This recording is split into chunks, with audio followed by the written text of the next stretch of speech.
Hello and welcome back to the Super Show. It is a brand new year and it is a brand new me and Jamie. We've killed Chris. We decided that we didn't want him back in year two. No, I'm joking. I'm gonna knock that on the head now. No, there was a comment on the last video that said we needed to change up the format, find something new, and what could be more new than killing off the previous host and just going on without him? Yeah, we chucked him off a bridge. No, we didn't. He's unfortunately predisposed somewhere else, so he can't be here. Or indisposed, not predisposed. Indisposed somewhere else. Hello, that weirdness out the way, Jamie. Let me get on with it. We are a gaming podcast. Thank you very much for joining us in the brand new year of 2021. You can find us on YouTube and Twitter at SuperShow Pod, and we are on not just YouTube, if you're looking at us here in video form, but we're also on all of the main podcasting platforms, so you can catch us there. And Jamie, we're also radio superstars. We are radio superstars. Because we have a weekly slot, Thursday 10 p.m, on paisleyradio.com. So you can check us out there in real time, like a proper radio show, which is pretty exciting. Awesome. Fantastic. But Jamie, how the hell are you? Because it's a new year. It is a new year. I guess, for anyone wondering, we actually pre-recorded most of the stuff you'd have seen us put out over the Christmas period.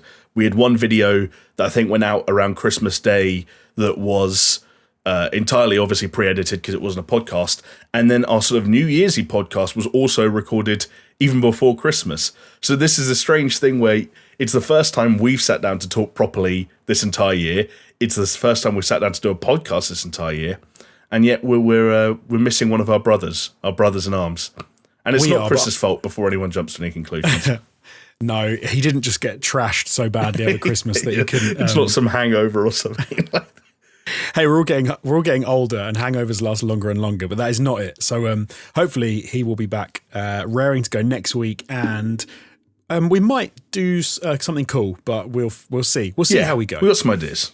But before we jump into some news stories and some chat, I would quickly like to mention the absolute legends that really do keep the wheels on this little car that of our podcast. And they are, of course, our Patreons over at patreon.com/supershow. They are AIM, Aaron Cameron, Athletic Gravy, Brett Z, aka Shellshock, Hacksaw Book Reed. I changed my name at Chris's request. Wow, great new name. Jesper Camdal Nielsen, Javella Cujo, Leo Murga, Lonnie Thompson, Magic Grits, Martin Skihan, Mindful Pig, Nathan Pears, Sean Kennedy, Slipper Meat, Starfall Kid, and Scary Omen, and the big dogs, Freddie K. Official, Manuel Guerrero, Peaswad, and The Dude Abides. They are all awesome people that support us. Absolute legends. Patreon. Not just those people, though, because they are the people that get a little shout out, but we've got lots and lots of other people who support us. Did you almost say hundreds? I did, and I suddenly thought, do you know what? Because we're nearly, because I looked recently and we're at like 80, and I remember thinking it's nearly 100, and that was exciting. I thought you were on some 2021 shit, like you're trying to manifest the things you want in your life by just saying them out loud. Hey, if we can hit 200 patrons inside of 2021, that'd be amazing. And it's only $2, Jamie, and that gives you access to our Discord. You get access to some extra content if you go for the $5 band. You get some behind the scenes stuff. You get a little bit of special podcast editions, the After Darks that we put out there. So I think I'll pass, but it's a nice idea. Think about checking it out. But hey, do you know what? It's a new year, Jamie. It's 2021. I haven't spoken to you properly. I want to know what you've been playing. I know. What have I been playing? Not as much as I'd have liked to have been playing, I guess the short answer, especially for someone who, and again, we haven't talked about this either because we haven't had a podcast since it all went down, but I didn't get to go anywhere over Christmas or New Year's. I was not quite on my own, but more on my own than I'd have liked to have been, and more importantly, stuck at home with all the gaming consoles I could ever ask for at my fingertips, and I didn't really fucking use them. And do you know why? Why? Because of a little game called Assassin's Creed Valhalla, which is, at this point, probably the bane of my existence. I don't think it's the exaggeration to say that. I really wanted to go about this in the right way, which meant finishing one game before I moved on to another one. And turns out finishing AC Valhalla has been more problematic than I thought it would be. I'm working on it. That surprises me. Yeah. If there was one person who could finish an Assassin's Creed game, I would have said it was you. Well, I do get distracted. Obviously, you and I have both been working a lot lately, and that freelance sort of work cycle can take its toll on gaming time before anything else sometimes, because you just keep on going, especially in the evenings. And I also still have a bad habit for Warzone, which you experienced last night, was we had a little session. To great effect. Yeah, well, we can get back around to that. But that meant that sometimes what my Assassin's Creed time has been lately has been when I finish playing Warzone, I'll spend 2 or 3 hours before I actually go to bed playing Assassin's Creed. And I will give a shout out to Assassin's Creed because it does one really smart thing that I don't remember Odyssey or Origins doing quite to this extent, which is to compartmentalize its story in a really nice way. By which I mean the game is split up into regions. I guess they're kind of close to counties for us here who actually live in England, but they're not exactly counties. They don't line up exactly 1-to-1. But what they do is they all have self-contained story arcs that have very clear beginnings and ends. So essentially you go back to your base, you say, I'm going to pledge to this region, because the idea is you're going through the whole of England trying to create alliances with your camp, so to speak. And once you pledge to a place, you go on a story arc at that place, you finish, you forge that alliance, and then that arc is done and that region is done. And so you can move on, and that leaves you with really nice places to put the game down for a little while. The difficulty is what's going to motivate you to drag your ass back into that world and pledge to another place, and that's what I'm struggling with. I'm at about the 45 to 50 hour mark, having now realised I spent the first 20 to 30 hours playing it really slowly, because I was podcasting it for a while and doing a lot of side shit.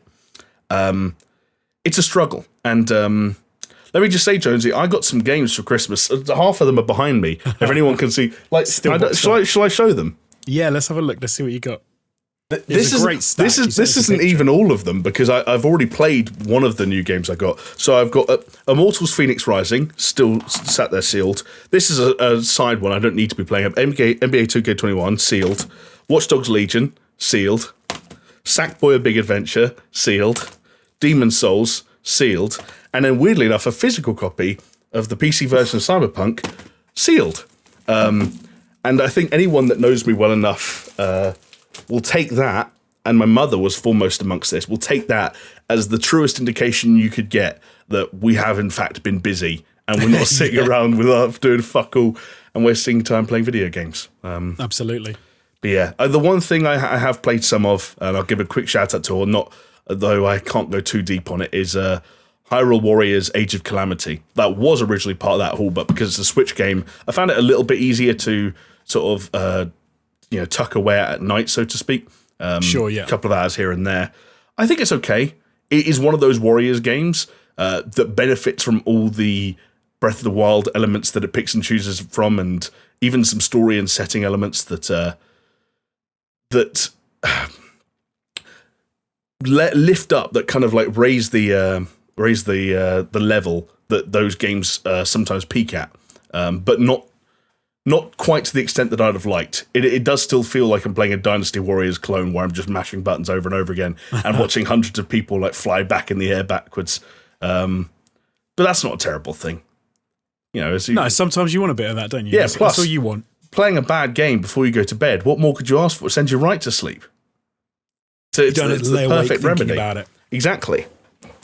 But yeah, that's absolutely pretty much been my as depressing it is. That's been my recap. That's 2 weeks of gaming summed up with the fact that I've got 6 sealed video games over my shoulder. But how about you? Do you know what I did pretty well over Christmas specifically. Okay, but so in case people don't know, not UK people. So as Jamie was alluding to, the UK kind of went back into like mini lockdown, and we effectively had a situation where we were told, we said you could have Christmas, you can't have Christmas. And most of the country, I think a third of the country, were banned from having Christmas or going to other people's houses. Yeah. So around that period, I got a lot of gaming done. They then did another thing where they shut all the schools. So now I am into full-on daddy daycare mode. So I've got, not much time for gaming at all. But you said this, I don't know if you said it on a podcast, I got a game for my birthday, and I said I wasn't going to play it, and you were like, what a load of rubbish, you're definitely playing this as soon as you get it. I know what you're going to say. And I have played a lot of Ghost of Tsushima. Hell yeah. It's actually been a surprise to me. Okay. It's very similar to what I expected in a number of ways, but it's kind of not in a whole load of nice, really nice ways. So some of the criticisms I'd read online and I'd seen about it, I think I will feel more as I get further into the game, but that is a very well crafted, beautiful open world game. Like, it is fantastic in a load of ways, and I've really been enjoying it. I've Agreed. got a lot of love for Ghost of Tsushima. What are the things that you alluded to there that you were a bit worried about but have been pleasantly surprised by? If there are any specifics. Yeah, so some of the criticisms I'd read were about the way you kind of encounter people in the open world. I think we actually had a conversation about the way that you get given some quests in the game. I think you'd said that the way that you go and meet, so you sort of the opposite to what I'd read, whereas you said you go and meet some people and they give you sort of quests to do, and it works quite well. But I'd read some criticism that was people were saying it's kind of not fetch questy, but it's very much go here, talk to this person, then they say you need to go and talk to that person. Yeah. And it feels a bit, like an old school game like that. But actually, for everything I've played so far, and I'm only in Act 1, so I've done, I think, all the missions in Act 1. I think I'm maybe like 10 hours in, 15 hours in, something like that. It kind of feels really right to me. The way that you are this samurai who's trying to reclaim his homeland, and you're fighting off these people, and you meet peasants on the road who say, they're attacking the bridge, and you kind of go and fight them at the bridge, and then you go somewhere else. And I remember that one. Oh, right, okay, there you go. It is a little ludicrous in that you are one guy and you are taking on like everyone. You're taking on the entire Mongol That's army. Video games, right? Like everyone's a one-man army. And Jesus, it's such a Assassin's Creed clone. Like, it couldn't be more Assassin's Creed if it tried. It actually, do you know what though? It's probably better Assassin's Creed than Assassin's Creed is now. In some ways. There's a strange thing in Ghost that you're torn between the honorific path of being the samurai and selecting standoff and getting off your horse and facing people down one-on-one, versus like sneaking in, thinning the ranks, taking out the archers, and then finishing people off. Like, it's actually seems to be like I'm torn, and the character's torn, and there's a nice little narrative going there which works quite well. People haven't played it, it's quite a cool little thing where you get cutscenes where the Mongol leader like talks to your uncle about how you're dishonoring yourself because you're stabbing people in the back rather than looking them in the eye when you kill them, sort of thing. But no, I absolutely love it. It's one of those games, I'm sure people know what I mean, where as soon as I realised you could flick the D-pad to the right and you could flick the blood off your sword and sheath it, you look like a badass. Like, flicking the blood off your sword will never get old. And I didn't realise you could do that at first. Because I think it's kind of like, it's the gesture you do to put your sword away, but if you've just come out of combat and there's blood on it, he does that before he sheaths it. Yes. So it's almost like a hidden command. I will give high praise to a game, and this is one of the highest praises I can give. Is I went away and watched a samurai movie, right? Yeah, because I wanted more of that world, and I was enjoying Ghosts so much. Could I guess which samurai movie you watched? You can. The Last Samurai. No, a proper samurai movie. I was going to say, Last Samurai. I don't know why I just had this sudden feeling like I reckon Josie's go-to samurai movie is the one where the white guy is the samurai. Oh no! Did you see my post on Twitter about that? I did not. What was the post? Not to derail our conversation, but so I was looking for a samurai movie on Sky, right? And I thought, okay, let me just type in samurai and see if it gives me lists of samurai movies. So I guess should we say for anyone watching that Sky is like a satellite TV kind of thing out here, but also now like they do internet and movies on demand and all that kind of stuff. Exactly, yeah, and they've got quite a good range. And so I wanted to watch like a proper samurai movie, but The Last Samurai came up, and I happened to read the blurb. I've seen this film, right? Can I read you the blurb? This is what I tweeted. This is their description of The Last Samurai. Okay.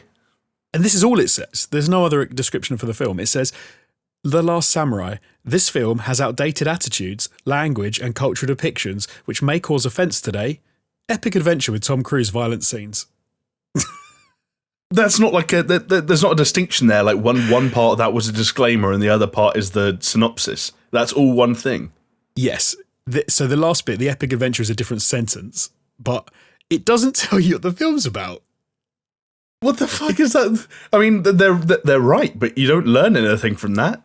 It doesn't say. It should tell you what the film's about, and then say this film contains outdated. Like, but then odd. even if they're right, are we really at that point where if you're on your satellite TV or cable TV provider, or even like a streaming service, where imagine going on Netflix and be like, oh, I wonder what this film is about, and it's like the first thing it tells you is, just so you know, this has really outdated blah blah blah, like, and that's basically all it says. If that's all it says, you should probably delete it. If that's the whole description you're going to have on your service, just take it off your service. Yeah, I'm trying to think now like a really famously kind of like badly outdated film for reasons the Last Samurai could be considered out of touch. But yeah, I don't know. I've got no idea. But like, yeah, that's a really strange way to go about. Unless you're actively trying to dissuade people from watching that movie, but then why would you have it on your service? Exactly, that's what I mean. It's strange. If you're going to say that and nothing else, just delete it. If you're that bugged about it, just get rid of it. What did you end up watching? Oh, so it was called Death of a Samurai. Harry Carey? Is it Harry Carey? I don't know. You know, the ritual suicide that they perform. It was actually a cool when film. they like disembowel themselves or whatever it's called. Exactly, yeah. But it was a proper kind of from Japan. Like it was it wasn't like a westernized version of like a Japanese story. It was an interesting story where the guy. So okay, this I don't know if this was a true thing, but okay, the story is. I'll give you a little rundown before we move on. So effectively, a young lad goes to like a lord's house or a rich guy's house who had loads of samurai who work for him, and he says, I am a dishonored samurai, or not dishonored, like I'm a samurai from a house which has been dissolved. I've got nowhere to go, I'm poor, I've got no money, so I would like to commit ritual suicide or harikiri in the grounds of your house, because that means that if they do it there, then they kind of get some of their nobility back, because they die in a well-to-do house. But this is the twisty twist. It's actually a bit of a bluff. And the idea is that the nobleman doesn't really want you to kill yourself in his garden. So he says, I'll give you some money and you just go away, or I will give you a job. And this is how samurai have lost their jobs or whatever, or have gone into poverty, or people just who wanted something to do can go and get a job or get some money out of it. And I think they call it a suicide bluff. And so this lad does that, but then they know it's a bluff, so they make him do it. Weird, okay. They make him kill himself for real. And then you find out like with the behind what happened and who he was, and it's a cool movie. If you haven't seen it, check it out. I think I watched it on Prime. I was going to say I haven't seen it, but then also, and maybe I shouldn't be admitting this on a podcast, but samurai movies are a bit of a blind spot for me. Where that's one of the things where I grew up, and I realised that, like, for example, my mum is really into westerns, and so I got some stuff that way. And my dad was much better with, some of the bigger films through of course, doing western films through the the 70s and 80s and 90s especially. And so I grew up with some of them. And you like Magnificent Seven? I haven't seen Magnificent Seven? Oh, okay. I haven't seen the Magnificent Seven or Seven Samurai. I was going to say that's because obviously that's some of the examples of like blind spots in my. I still remember, like, you want to talk about sort of like westerns and from that era as well. Like my mum, the main one that everyone talks about, The Good, the Bad, and the Ugly. My mum was the person who made me sit down and watch that. And I remember thinking like, I don't give a shit. I don't give a fuck. And like samurai stuff is all very cool. And ironically, some of the stuff that maybe came after samurai movies, like when there was still that sort of like. There was a big renaissance of sort of like martial arts movies, and then there are a lot of people nowadays who like you watch, Kill Bill Volume 2. It's a very bad example, a very corny example, I know, but it's obvious that so many of those sequences and so many of those ideas are still inspired by cinema from that era, and yet it's not something I've gone back to for one reason or another. I'm similar to you in that it wasn't a thing I was ever big into, but. I've got an itch. I've got an itch now because of Ghosts, and I want some more. There you go. Ghost has a Kurosawa mode. Yes, I was going to use it, and but it's such a pretty game with all the colours and everything. I felt like I'd miss out. I thought the same thing. Do you know what? We've got to keep tabs on your progress with Ghost of Tsushima, because I had a weird thing where I fell off Ghost of Tsushima early in Act 2. I thought the plot lost a little bit of momentum. I stopped playing it, and I put it down for a solid 3 or 4 weeks.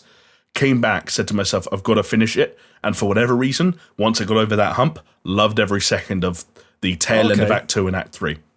Interesting. So, I'm in a strange place because in Act 1, the story, for people that don't know, is a bit of an odd one in that it's not odd, but you try and free your uncle from like this castle or this big fort, whatever, and you get the crap kicked out of you by a Mongol leader. And then you're then like, I need to get a team of samurai to help me get back and get through the castle and save my uncle. But I mean, that to me, it's quite a strange setup. It's cool, but the fact that you could walk up to that bridge to the gates of the samurai leader's place quite easily, it's a weird thing. And that then you're like, I now need a team with me. Why did you think you could do it on your own in the first place then, mate? Like, yeah. And even the team, like the team is cool. The people he gets in it, they're all very interesting for different reasons. And Ghost of Tsushima has a smart way of prolonging sub-stories and side stories through side missions over the course of all 3 acts with characters that keep popping up inside the context of that team. But at the same time, it's not a very big team. It's like, no. You fucking destroyed me. Like, I didn't even make it over the bridge first time round, but now I've got this chick and this dude with me. We're going to fuck you up. But the game's weird as well because then it gets the whole ghost thing where you can do things stealthily and you can sneak in and it almost feels like I could probably do the thing on my own now, like with no team, because I could just sneak in and do some stealthy takedowns and whatever. But no, I'm really enjoying it. Good. Definitely going to stick with it until maybe I get to the beginning of Act 2. We'll see how I go. A couple of the little things I've been playing. Warzone, Jamie. Warzone. I played a game of Warzone with you and got my first ever win on Rebirth Island, and I got 0 kills, 0 points, did 0 damage because I died in the first 30 seconds in a helicopter. But then you made 15 kills to win the whole thing, so thank you very much. It's just one of those games, and I think anyone who sort of played a battle royale has had a game like it at some point. Maybe not exactly like it, but more or less, where everything just kind of keeps playing into your favor. There was one point where I was upstairs in a building, and would you say maybe 3, 4, 5 people all came up the stairs one by one, but never at the same time. They would just always let you get position, exactly drill them in the head with a. It was literally the kind of thing where every time I had enough time to get my armor back to full and to reload, and then take position at the top of the stairs again for another guy to run up. They'd always drop me exactly what I needed, so I always had my plates and I had my armor. I had my plates and I had my ammo. And then the final circle was a bit of a gift. I had some nice cover at the end, and I had to wipe a few teams, but with you in my ear, Jonesy, I never doubted myself. You made some lovely shots, lovely headshots with the old DRM to finish people off, which was DMR most broken DMR, sorry. Still the most broken gun of the game, even after being quote unquote nerfed. A joy to watch, mate. A joy to watch. Joy to play with you. Even if we didn't quite pull off the helicopter heist at the beginning.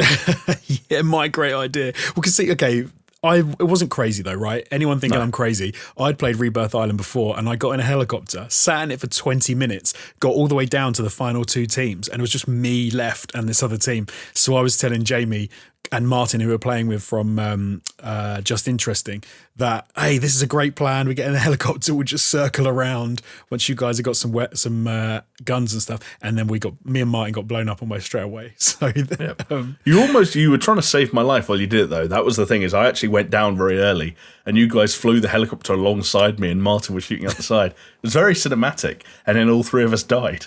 Yeah. Yeah, it was cool.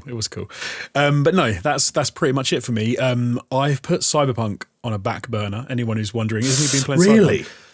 Yeah. And I've put it because I read a lot of stuff and I thought about it a lot, and I'm really keen to let them get the 2 patches out for January, February. And like I said, I've not got any time at the moment. I'm really out of time completely. We're recording this at almost midnight because you know, timings and kids and gaming and stuff is all very difficult. So I thought, you know what? I'll put that on a back burner. I'll wait till they patch it out. I'll try and get some more time for myself to then play it and finish it off.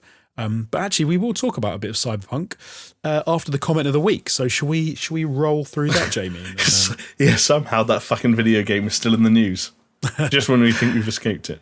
So, okay, the comment of the week this week comes from P.A. Felton, and this is about me. So he said, it was right around the 24-minute mark from the last podcast when he said he's still paying for Stadia that I realised Jonesy is the Carl Pilkington of SuperShow. I don't mind that comment, Jamie, at all. I was going to say, how do you feel? I have been a Carl Pilkington fan for a long time, and he has his own TV show on Sky, and he's had multiple TV shows on Sky.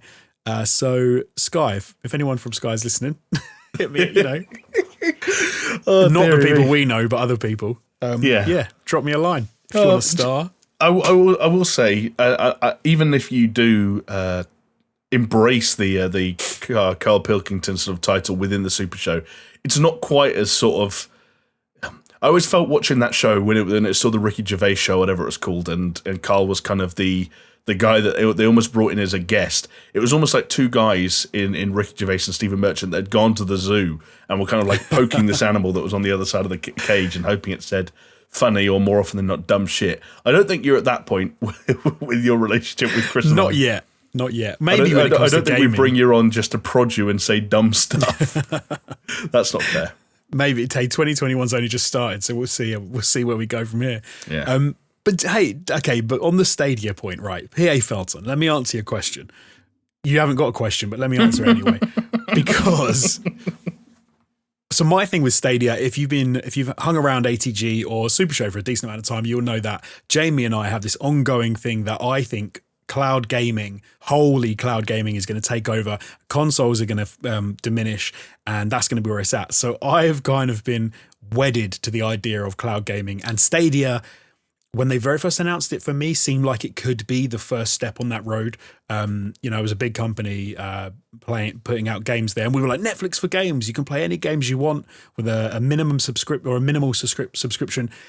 When they came out and said you had to buy the games and you get, a few free titles and things like that, very quickly realized it wasn't that, but I felt like I should support them, which is why I used to be a subscriber to Stadia. I actually cancelled it last week. So was it this comment that made you cancel it?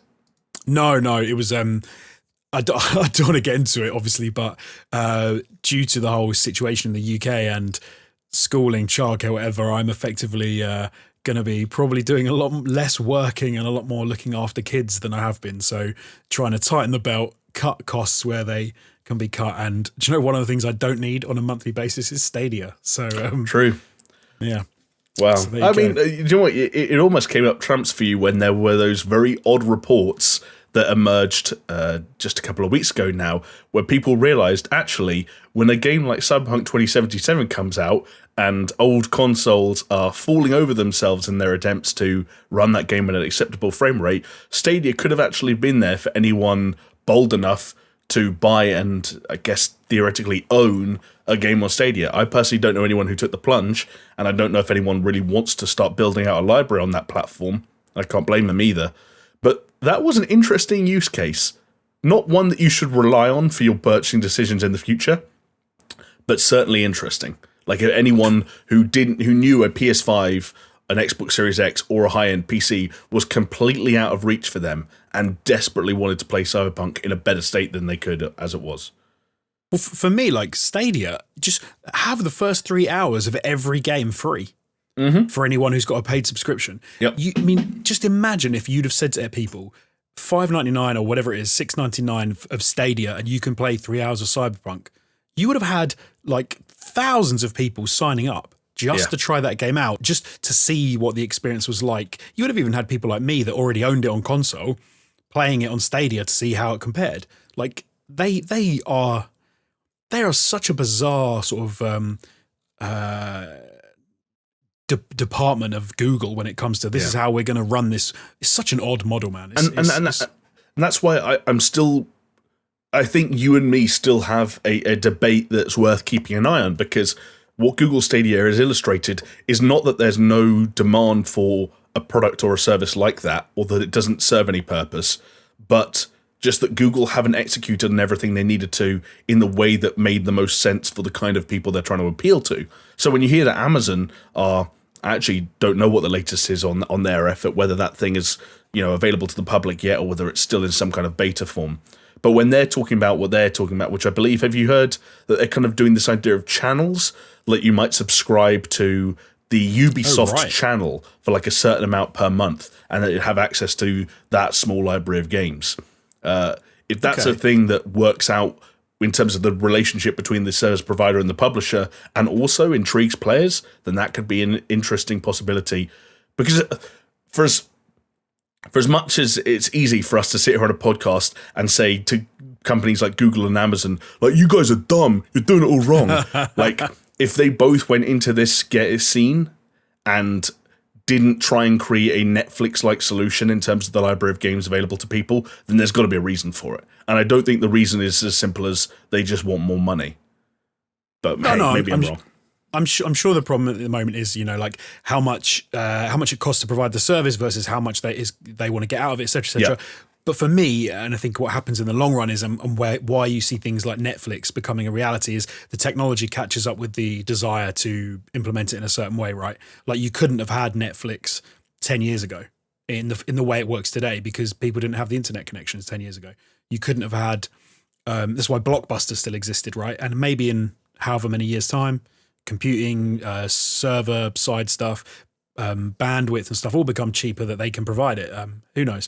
Maybe today it's not the right time at the moment. It's not viable for them, but it doesn't seem like a viable product to me. Like, the idea that you're going to pay $59.99 for a game on Stadia and then cancel your subscription and then lose the game that you pay $59.99 is madness. But yeah, I feel like everyone's becoming like weirdly aware of digital ownership and stuff like that. And I still remember, I don't know if this is a weird deep cut for anyone, you Jonesy, if you might be able to relate, but when you would buy versions of films, and again, I know who buys films physically anymore, but that had a Blu-ray and a DVD and a digital copy in it. And so many times I'd open it up and I'd look at the leaflet and I'd say, triple play, mate. There you go. Triple play seems like more value for money, and everyone thinks, oh, digital copy, maybe it'll end up on my phone or something like that. But the amount of times I opened it, saw it was like, it's some service called Ultraviolet or something. I have to sign up and it's a new account. And am I really going to keep tabs on what I own and don't own and where my library is? I just kind of don't bother. And that's me not, making use of a version of a product that I already own just because I don't really want to interface with that service. That's pretty damning. And when you apply that to video games and the idea of like, do you really want to have a Google Stadia account indefinitely just because you own a game like Cyberpunk on there? Maybe not. I don't know. Nice. Digital ownership for me is a real strange one. I've had some odd interactions with companies over the years where I've bought like films or music or whatever, and then you cancel your subscription or you change phones and then you lose all of that stuff. And I'm like, well, but I own that. And they're like, no, you're just paying a license to us to have it. And I'm like, what? I wouldn't have done it if I knew that was the reality of the situation. Imagine the scenes the day that like Valve goes out of business and Steam gets shut down and people realize they didn't own any of it. utter madness, yeah. Entire music collections just disappear. Entire video collections disappear. It's crazy. People start emailing Gabe at Valve.com being like, sorry, mate, I thought I owned 300 games before, but I can't access any of them now. And he's like, replies back like, yep, you should have invested in knives instead. That was the real growth market. It's spreading as well, because now you've obviously got Epic and you've got GOG and you've got all these other places. I don't know how they all work. I don't know if GOG's the same, but I think if all of these places have a similar model, then you're going to lose all of your stuff if they go down. I think I have to use GOG to play that version of Cyberpunk that I've got behind me. Okay. I think so. Okay. I'll let you know how that goes. I already have an account though, because they gave away The Witcher 3 for free a little while ago for people who owned it on other platforms. It was strange, but they did it. Interesting. Okay, yeah, so talking about Cyberpunk, let's talk about a little bit of Cyberpunk news, because we can't get away from it. Even if we want to. Everyone loves to hear about it. But actually, this week has been a little bit dry as well. So this is probably the biggest news story that is out there at the moment, and that is that Steam has seen a 79% drop in daily players since the release of Cyberpunk 2077, which, on the face of it, seems like an absolutely massive reduction in the amount of people playing it. Right. It does get a little bit kind of nuanced, because so if you compare that to normal other games. It's kind of typical for first-person shooters in the first month or so in that time frame to lose about 80% of their player base. But I think the reason this is a bit standout is because open world games don't usually follow that same trajectory. They usually maintain more of their audience. So you've got this odd thing that Cyberpunk is it open world? Is it first person is it a first person game? It's both, surely. It's mainly an open world game, so it shouldn't have lost. For sure.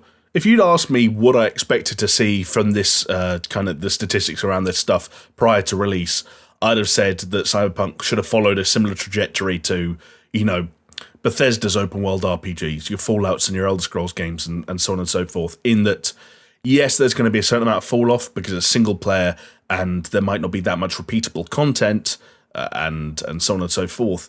But because of the open world nature of it, because of the fact that this could be a game that you put over 100 hours into to see all the content there is to see, you expect slightly better engagement than, your bog standard FPS, which I don't know. Because that's so linear, right? Even if you're playing like Modern Warfare, for example, it's a very linear narrative. And once you've gone through that campaign once, you've done exactly. You've done it. Then it's interesting as well that this is Steam. So not even... Or you would imagine, obviously some people with low-end PCs might have suffered, but you'd imagine this isn't necessarily even a protest against the way the game performed, which was a huge issue for a lot of people on last-generation consoles. This is theoretically the people having the best experiences with this game. But do you think this is people like you who have said, not now, later, for whatever reason, but on the game's part or on life's part, or do you think this is people finishing it and saying there's nothing else to do? I'm kind of torn on it, right? Because reading through the articles and the stories about this, it's kind of interesting because not only have you got obviously the controversy with the launch and everything that's happened, and you've got a lot of people who maybe got a bit of a bitter taste in their mouth, but you've also got the fact that this was a record-breaking game when it launched on Steam. It was over 1 million people were playing it. And like I said, record-breaking. So even having an 80% reduction, we're still talking about over 200,000 people that are playing it daily on Steam. So it's a massive game still. Like, compare that to some of the other games that have, peaked pretty high and then gone down, and we joke about a game which has 500 concurrents or something like that. Like, do we want to compare it to a month after the release of the Avengers? Like, it's not on, bounds of reason, scales and stuff. But it's still a massive, massive drop. You've also got the Christmas period, and I think there's always going to be a lull in Christmas, New Year, because people have got lives. Despite what some people have you believe, gamers have lives as well and families and stuff. And we've got other things to be doing, and maybe Christmas Day and Speak for New Year's yourself. Day. Well, yeah, fair enough.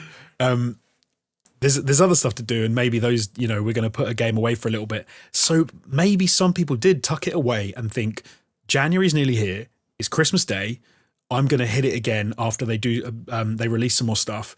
Because now there's a strange kind of, the hype train is building a little bit more, I'm going to say, in an odd way. Okay. So another part of this story which was interesting was that CDPR actually had to come out recently and debunk a post from someone, I think it was on Reddit, where they basically said, I'm a dev from CD Projekt Red, and the reason the game kind of failed is because of we cut a load of stuff out and we had all this stuff that really did work very well, but then some stuff kind of got broken right at the end and we had to take it out of the game. And I think they even referenced specifically the police AI, and they said that we had a great AI system for police, but someone did something that kind of messed it up. So we took it out, put the crap AI in, but we're now getting in a position whereby we can put it back into the game.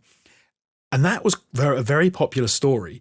And you even had CDPR come out and say, this is not true. This person's not a dev. They don't know what they're talking about. We wouldn't respond to, they said on Twitter, like, we wouldn't normally respond to this. But it generated a lot of traffic. I found it wasn't originally on Reddit, but I found the version of it that made its way onto Reddit. And from a fairly small subreddit too, r/gaming leaks and rumors, and it has 6.2k upvotes and a number of awards for whatever they're worth.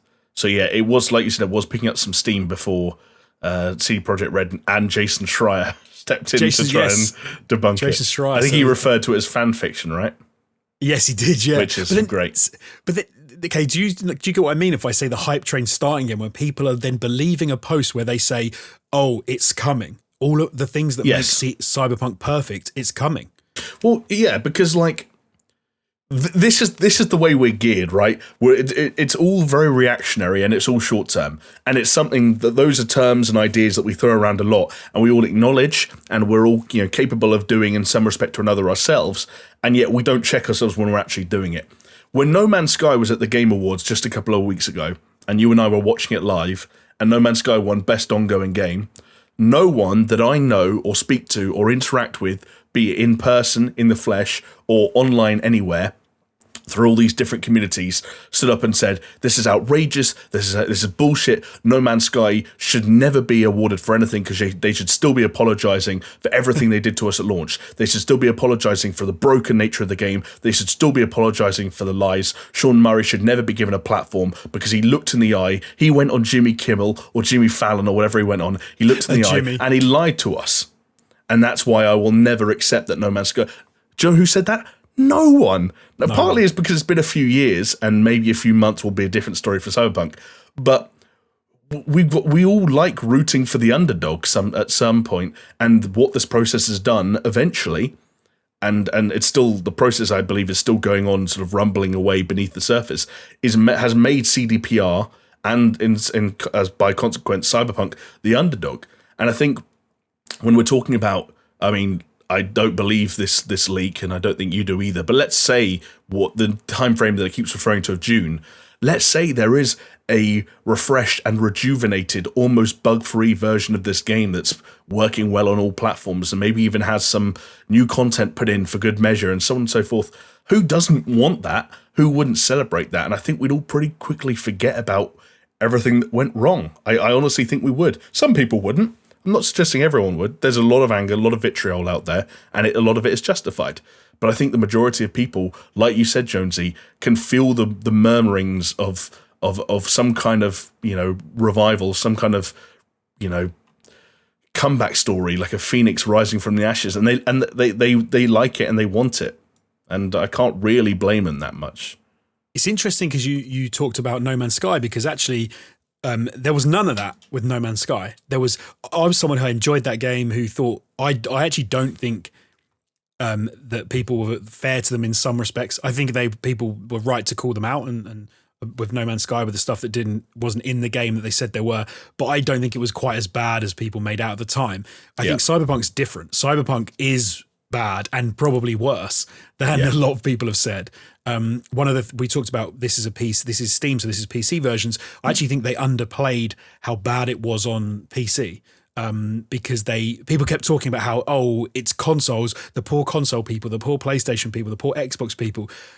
All of the worst things I was seeing and reading reviews about were nothing to do with like bugs and glitches that were kind of annoying and T-posing. It was the broken systems, the things that weren't in the game, the fact the AI didn't work, and none of that was any different across the different versions. It was all the same stuff. Agreed.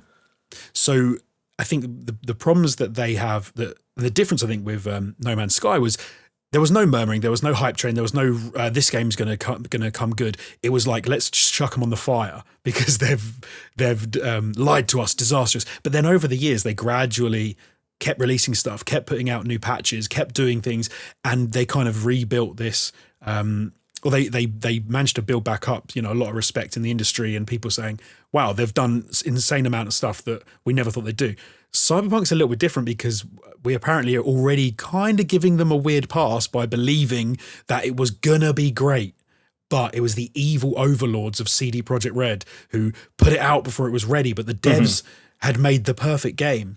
And that kind of feels like this, and that we're like, just get to June and it will be the Cyberpunk you all wanted. Yeah. And I don't think it will be. I never think it's going to be that game. I agree, and I think that's what's depressing about this this leak, right? Is that I don't think obviously to debunk it entirely, there probably isn't some crazy underground system under the city that got scrapped. There probably isn't improved police AI or enemy AI that's ready to just get dropped right back in. They're definitely not rewriting the entire code base for the PS4 and the Xbox One to get it running better. These things not only aren't happening in all likelihood, but they're also not going to be ready in 5 months' time. I think we're looking about a situation where even when the February and March patches have dropped, they're still largely in damage control. I think they're still just trying to get those games to be acceptable, and I think that's the level that they're still struggling to get to, acceptable. I think to get from where I am at with Cyberpunk to where I was hoping I would be with Cyberpunk and how that world works, there is so much work to be done.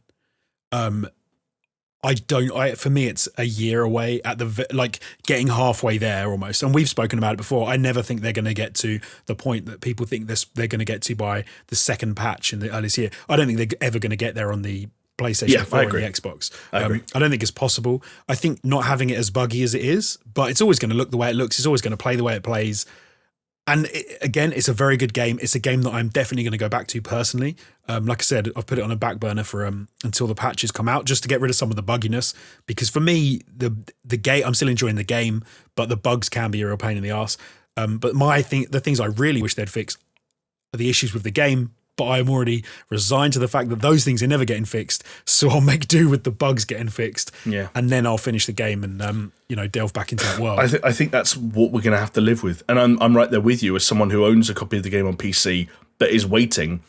There are some days where I think to myself, what am I waiting for, when it seems clear, both through what they need to do and also what they've said they're going to do, that February and March's priorities are still probably going to lean towards the console versions of the game, which millions of people still own and haven't returned and are in the most desperate need of attention.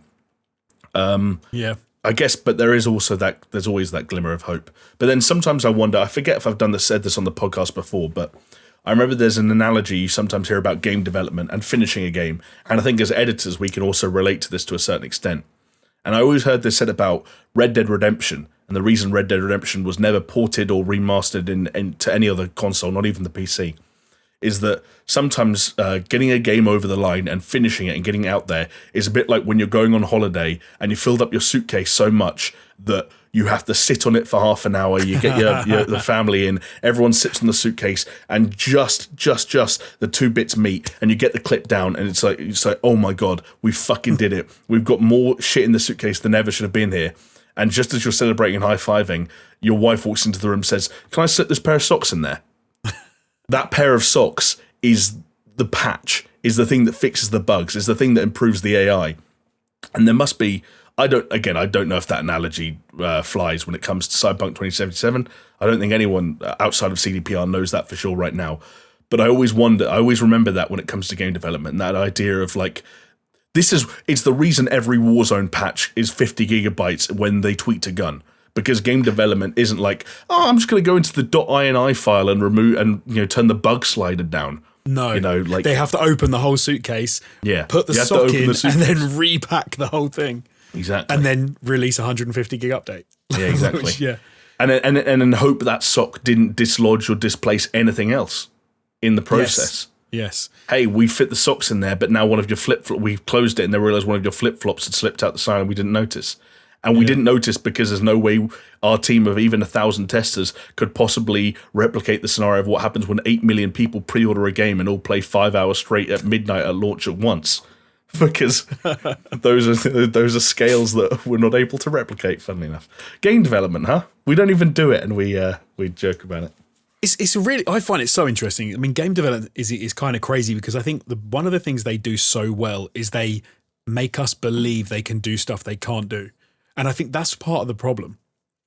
It's like the best thing, but it's also part of the problem because in creating an open world, it's got to be one of the hardest things to do as well because open worlds have to seem almost realistic, right? They have to seem living, otherwise they just don't really work.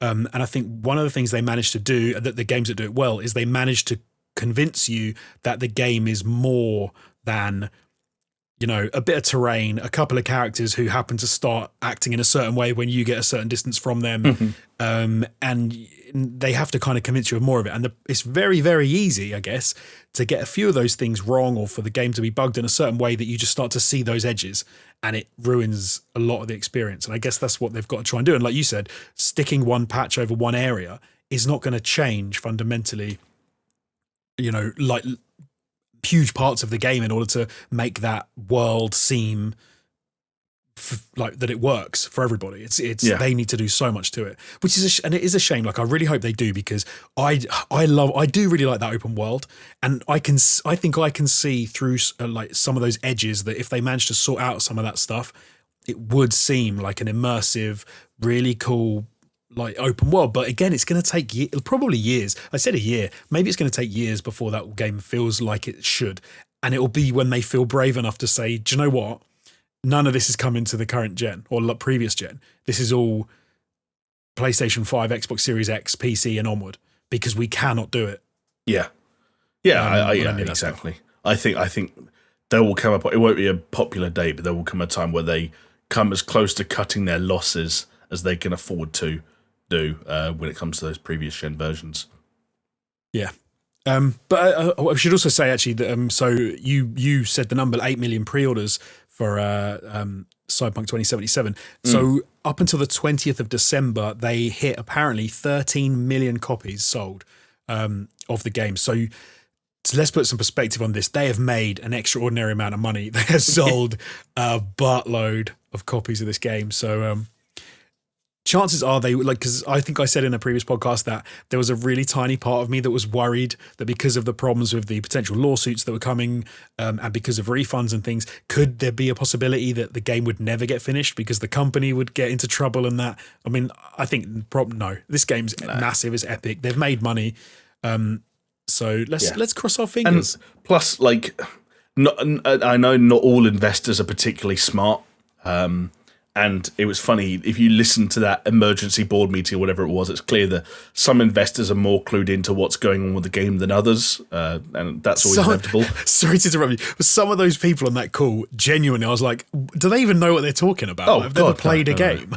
No. I almost certainly they haven't, right? Like, that's not how that business works, I wonder, at the end of the day. But what I was going to say is that more clued in investors will be increasingly aware that in this day and age, there is nothing wrong with launching a bad game if you have the tools and the willpower to make it good or to make it right. There's nothing wrong. Well, actually, let me rephrase that. There's nothing stopping you from launching in a state that underwhelms players, only for you to eventually claw back their respect and ultimately their money. I mean, the last decade has cooked up more sort of like redemption stories and redemption arcs than ever before. But it's because the last decade is the only decade it's ever been possible in the history of video games. I mean, that's the way that games have changed, right? Is that things are live in ways they never were before. And CDPR and Cyberpunk will benefit from that. And that's why I'm not too worried about their long-term ability to do everything that they can possibly do to it. But then, as you've said, some things probably won't be possible. Yeah, I mean, you get to the point where you start to talk about, well, Cyberpunk 2078 is going to be, but one of the strangest things, or just to touch on for the last thing, that in this leak, I think I'm right in saying it was in this leak, where they were slagging off Keanu Reeves. Was that this leak? Yes, that was in this leak. They said, which was an odd addition if this actually was like a kind of not a real leak thing, because the person basically said go on. Sorry, have you got it there in front of you? Yeah. So I've got it in front of me. He said, "I don't want to hate on Keanu, but fucking hell, our original Johnny was way cooler and sounded like a maniac. Think Full Test on crack. Don't appreciate his acting, but he's a very nice man. Walked up to us personally to greet us on the first day. Took time to personally thank us one by one when they wrapped up recording." For anyone that's listening and isn't keeping up, by the way, this is all bullshit. That this person's lying. They don't work for CD Projekt Red, and this is all not true. But let's say it's 99% chance they don't work for the CD Projekt Red. It's all bullshit. There's still a tiny sliver that this is just like that it is true and it's actually just insane, and that CDPR have tried to. So this is where you can kind of really go down the rabbit hole, because essentially what this goes on to describe is a scenario which had emerged as a leading fan theory maybe a few days or a week prior to this leak itself, where people went back to some of the original resources around the game, be it trailers or press releases or little things that CD Projekt Red had said over the years. And it was clear that at one point in time, Johnny Silverhand's character wasn't meant to be as instrumental to the plot as he ended up being. Right. In fact, there was one point in time where I believe there was heavily implied that Johnny Silverhand would be 1/3 of a smaller element of the game, where it would be about sort of like who your idol was, your life idol, and part of the kind of the role-playing element of that. And that at some point over the years that changed. They put a bigger focus on Johnny Silverhand and subsequently Keanu. The amount of lines he got went up. His involvement in the main story went up. And again, I'm not in with Cyberpunk enough to sort of really dig into the evidence there is to suggest that stuff was cut and reworked around that character, but apparently there is some things that suggest that. But it makes sense. Like once you get Keanu Reeves on board, it totally makes sense to use him more, because then you can sell a game with Keanu Reeves, and then suddenly the game is going to be bigger. It's going to have more of a draw. It's going to, unless that leaves you in a position where you are scrambling to get together an actual story. Because again, I won't be able to find it now, but I think it originated on the Cyberpunk 2077 subreddit, which has been an absolute joy for probably a month or two now. If you need a laugh, just head over there. But it's essentially someone compiled all the evidence they could that the entire story for Cyberpunk 2077 was basically born in, I think it was 2018. They realized that prior to that, the story that we know today didn't exist. And so the leak that we were talking about, the alleged leak, kind of doubled down on that by suggesting that perhaps like Keanu's star power and the fee they were paying to get him in to begin with and so on and so forth. And some people even suggesting like how much he was enjoying doing the project and how much more he wanted to be a part of it, that everyone kind of complied with one another.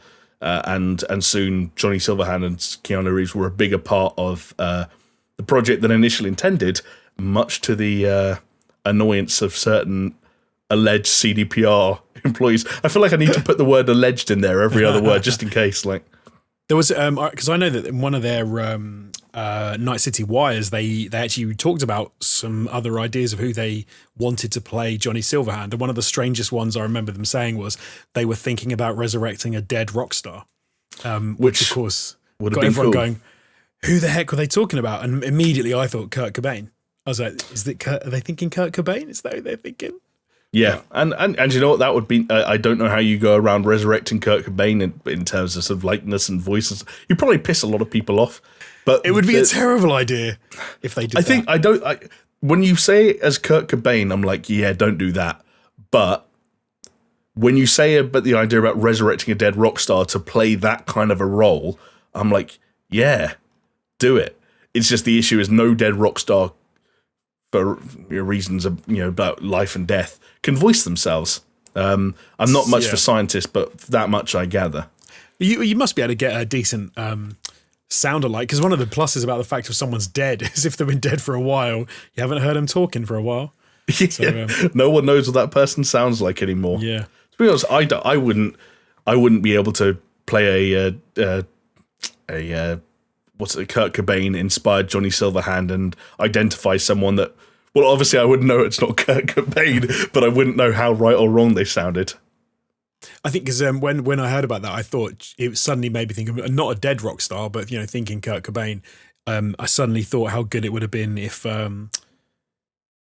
what's his name? The other guy from Nirvana, the drummer, Dave Grohl. Dave Grohl would have probably made a crack in Johnny Silverhand, but do you know what he would have? And he's an actual rocker. He is an actual rocker. Well, there you go. But so Cyberpunk is still a bit of an unknown quantity at the moment. Be interesting to see what goes on over the next couple of months. I apologise to anyone who's bored of Cyberpunk already. We will have to talk about it again, but for now, we've got a couple of little fun things just to mention, Jamie. Because the first thing that is going to come up, and I'm going to say that this is not linked. Well, maybe I don't know if it is linked to it. Anyone who doesn't remember that Brexit happened in the UK finally and officially on the 1st of January, and this might be linked to that, but PewDiePie, who lives in Brighton in the UK, is apparently moving his company, PewDie UK Limited, to Cyprus. PewDie UK. And some people don't seem too happy about it because I think the headline I read, Jamie, was UK company move into Cyprus. Yes, which we had a good laugh about because, of course, the ironic thing about complaining about PewDiePie moving his company to elsewhere in Europe is that PewDiePie is also from elsewhere in Europe. Like, we were lucky he was even based in the UK to begin with. The thing I don't know, Swedish, though, yeah. and Chris might know more about this, or maybe that's just me generalising in an unfair way, but is tax stuff different in Cyprus? I believe, I think Cyprus, if I remember rightly, Cyprus is a bit of a tax haven. So I guess the idea being that you'd pay less corporation tax, I guess, in Cyprus. I'm going to really quickly look it up and see if I can find it. I will say, though, that because I don't know until you told me what the tax situation actually is in Cyprus. This doesn't sound like something that PewDiePie does on his own. I don't think he sits in his bedroom after recording a Let's Play saying, time to save a few G's on the old tax game. This YouTube isn't paying enough anymore. This sounds like something that someone in his team will come up to and be like, hey, Felix, have you ever considered saving this much money on tax by doing this one quick trick? Like a little advert you get at the bottom of those clickbaity websites. One trick they don't want you to know about to save all this money. And he just goes, fuck it. Yeah, fuck it. Which I think is where PewDiePie is pretty much at when it comes to his entire career at this point. Fuck it. Why not? Fuck it. Why not? I'm absolutely loaded. I'm young. I'm the biggest dude in the game. But not like do you know what though? Even if it was him who said it, there's such a strange thing that if you're an individual, and especially a global individual, so PewDiePie makes money on YouTube, which is a global platform, which is watched by people all over the world. So you tell me that he's moving his headquarters of his company to another country. I haven't told you the tax rate yet in Cyprus. You haven't. But whether it's got a more favourable tax rate or not, go wherever the hell you want. It's not like he was a doctor in their health service who got trained for free and then pissed off to make money. He could move his company wherever the hell he wants to. Yes. That having been said, the corporation tax is 12.5% in Cyprus. So compared to what here? Change. 20. Okay, so yeah, he will save money. But I'm also pretty sure, again, this is actually, I don't know what I'm saying, I'm pretty sure. 19% in the UK. Okay, 19. I have no idea, but I feel like there are also other places you could probably go where it's even lower.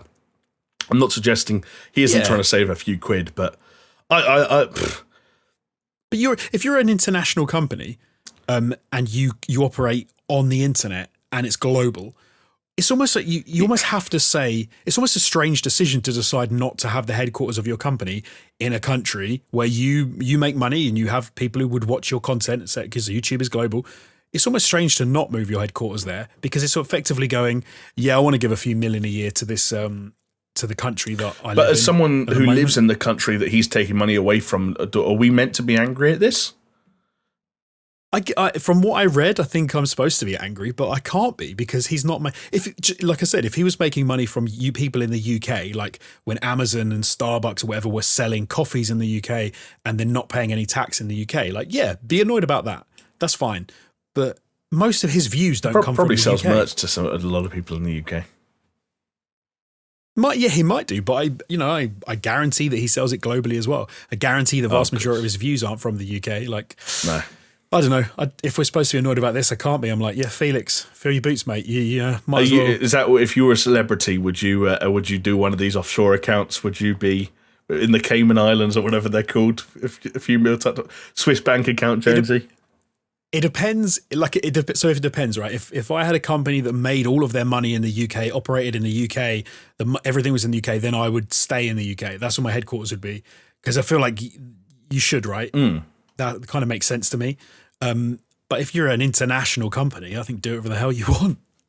I think one of the strangest I ever heard was people were getting on, and this I can see this a little bit more, but I still can't. People were getting on Lewis Hamilton's case for being non-domiciled in the UK for tax purposes, because they were saying how outrageous it was that he wasn't paying all the income tax in the UK. I'm like, the dude didn't want to pay 50% of his income when he works literally in every country of the world.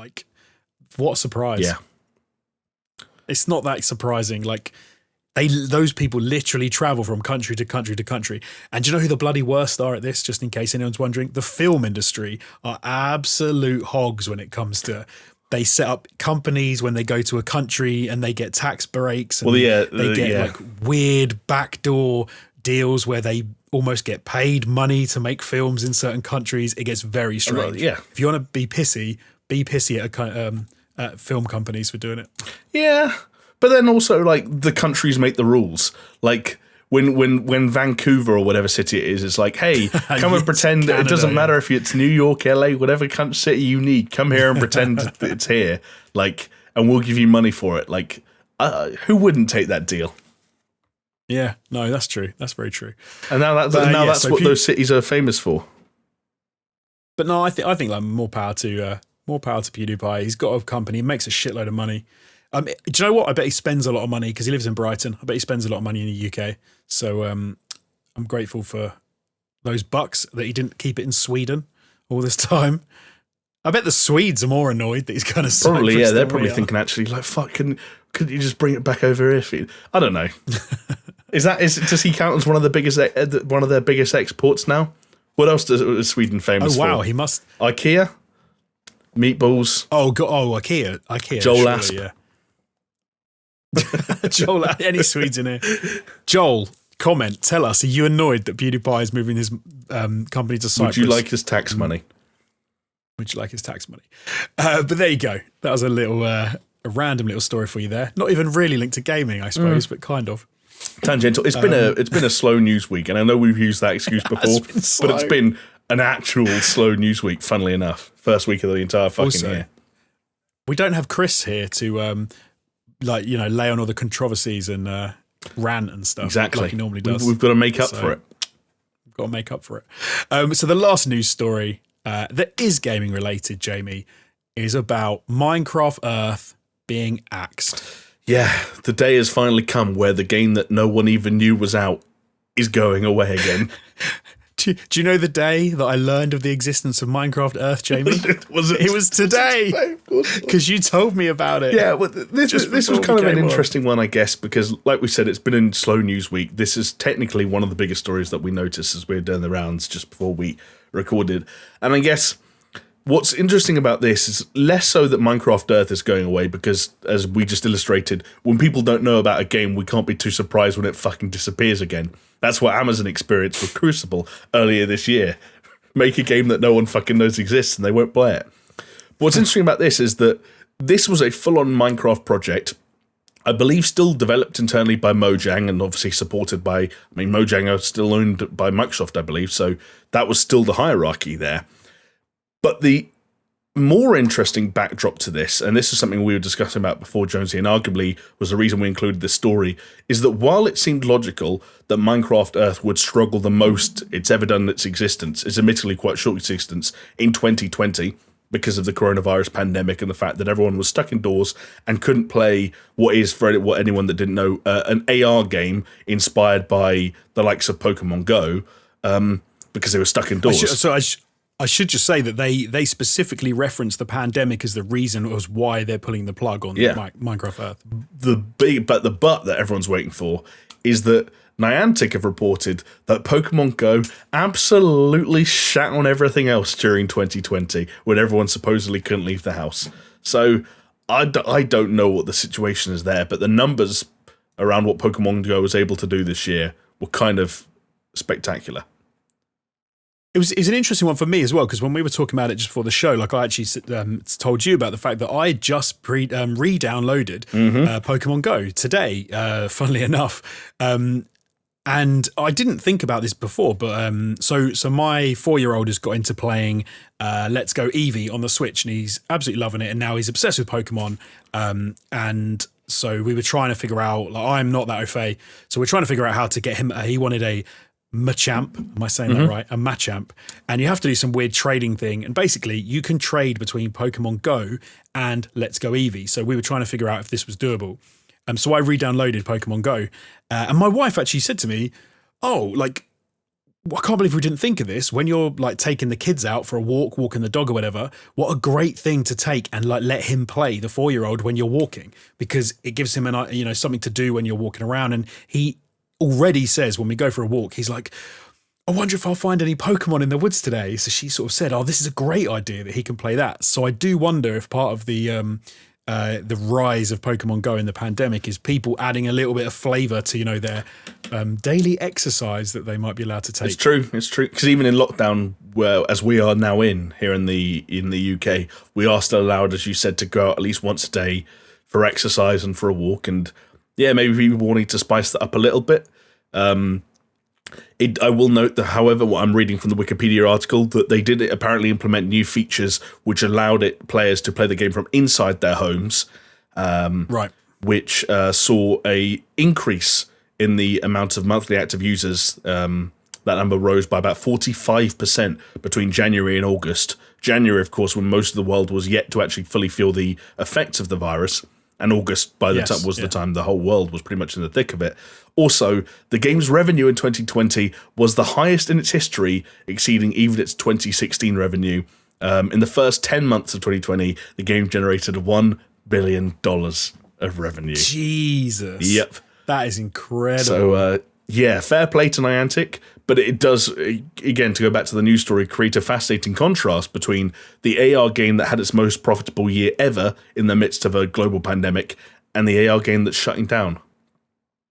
It doesn't really make sense to me. It really doesn't, but but then, I mean, hey, you even said this, you just said it about games that you don't know they exist, and so they don't work. No one plays them because they don't know they exist. And Pokemon Go had an incredible launch back in 2016, had a massive install base at the time, so maybe they managed to keep a certain percentage of those people. They managed to do the right things in order to get people playing it this year. But do you know what? I don't even know how they make money, if I'm honest, in Pokemon Go. I'm sure you buy Pokeballs and berries and candies and stuff, but I think you buy shit that you give to the Pokemon that kind of levels it up, and then people catch multiple of the same Pokemon, and I don't know if they I think you can level up your Pokemon by getting multiples, yeah. Well, do you know what, Jamie? I think for the next week I'm going to be stuck playing it, so you can be our Pokemon Go expert, our man on the scene. I'll be the Pokemon Go expert, yeah. I'm looking forward to hearing. I'm looking forward to you coming back this time next week to tell us that all you've played is Pokemon Go, and this time the week after to tell us that you hadn't played any more Pokemon Go. That's usually how it goes. 1 week will be plenty, and then I'll be out. It'll be good. Probably too much. Yep. And you have to tell us how incentivized you were to put real money into it. And maybe that's how we'll know. I won't be. My kid is like, he is so like grabbed by the, just buy these gems for $10.99. He comes to me with his he'll be on his iPad. He'll be like, can I play iPad? I'm like, yeah, you can play it for a bit. And he'll come over to me and he'll be playing like a game, whatever it is, and he'll show me and go, I can get this creature if I can unlock it for this many gems. And I'm like, yeah, that many gems cost like 50 quid. And he's like, well, should we buy it then? I'm like, no, we shouldn't buy it. That's 50 quid. Yeah. That's real money. Oh God! He would be one of those ones racking up £250,000 bills if it wasn't for the lock that my wife had put on it. You've got to be so fucking careful with that shit. I mean, don't get me wrong. I'm sure we all had those phases when we were a child, but just by the nature of what we had available to us, there was no equivalent, even in your and mine childhoods, as much as they were separated by a couple of years. There's no equivalent to being one button press away from spending £100 on a virtual currency that can only be spent within one app or game. It's almost unfathomable and kind of frightening. And it's then that all the stories ended in the same way. They spoke to the company to ask them if they could have the £100,000 written off, and the company go, sorry, no. It's like, what? You absolute bastards. Although I do feel sorry for kids, because I know that if I was growing up in this day and age, I would have been obsessed with microtransactions as well. And one of the things I do like as an adult is that we can, and I often do, make, I was going to say sensible decisions, but let's just say our own decisions around microtransactions. And if I see a skin I really want on Call of Duty, I'll drop 15 quid. I don't really care. Maybe, I think that's fine if you're playing it. I think that's totally fine if you're playing the Warzone game. Changed my my outlook on it completely, because I think I've been playing Warzone pretty much non-stop since March. It's far and away my most played. I think it's going to approach my most played game of all time, which isn't saying much because I've never really got truly into something before. But I was playing with you guys, like we said earlier, with you and Martin earlier, and it's kind of cool when you guys drop in and you go like, oh, look at that skin, or look at that operator, look at that weapon, look, what's that animal he's got with him, what's that animal he's got with him? And it's like, this is what happens when you spend 8 months sticking with a game, buying and finishing every battle pass, spending the odd bit of money on a pack that you want for certain operators and so on. You kind of, and I get that's where Chris is probably at with Dota as well. You end up building, you have a whole shitload of stuff at your expense, at your fingertips, and it's a game that you still play, and you don't feel like you wasted money yet. No, and you kind of haven't, right? No. Because if you're paying and you're playing, I mean, it's fine. And it's one of the models that I think gaming has actually kind of gotten right. When it's not using manipulative tricks and psychology to try and get you to spend more money, it seems to work quite well, right? You're getting the joy out of playing the game, and you're spending a little bit of money here and there to get some stuff to improve your experience. They've been borderline before in Warzone, but they mostly have got it right. Do you know what? I haven't played any yet. I'll leave you with this. I haven't played any Assassin's Creed. Not Assassin's Creed. Watch Jesus Dogs. Christ. I haven't played any Marvel's Avengers, Marvel's Avengers. after the update where they dropped old Shooty McArrow face. The female Hawkeye who is called Kate something. Kate Bishop. Kate Bishop. There you go. Yeah. That's another one where it's like they're probably putting it. I don't know for sure, but I'd imagine they're thinking about that game a lot. They're doing stuff, little things to it all the time, maybe, hopefully, bigger stuff going on behind the scenes, certainly in the way of characters, but also I'd love to see environments, mechanics, objective types, enemy types, and so on and so forth. I'd love to be able to come back to that game in a year, PS5 version or something like that, and find that I can have a blast with a whole bunch of shit I hadn't seen before.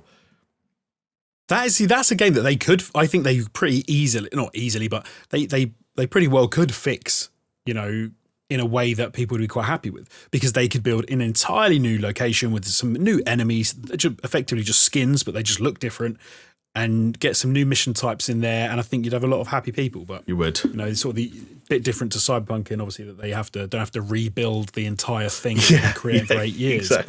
Exactly. Makes things slightly easier. Well, I was going to say, we have managed to do possibly the one thing we needed to tick off the list is it's just the two of us, which we've passed the 1 hour mark. I will say that anyone that was hoping for another repeat of was it 3 hours, 20 minutes that we managed just prior to Christmas is going to be disappointed. But there is one more thing we kind of had lined up that is going to be a little bit sort of haphazard in the way we go about it, because we didn't have as much time to prepare it as we'd have liked, but prior to the podcast. But do you reckon we go for it, Jonesy? Yeah, why not? We can do. That was the least sure you've sounded about anything I've asked you about in a while. No, let's do it. Let's do Okay. it. I actually forgot about it, but yeah, let's go for it. Oh, you forgot about it? Were you already? You were getting ready for bed?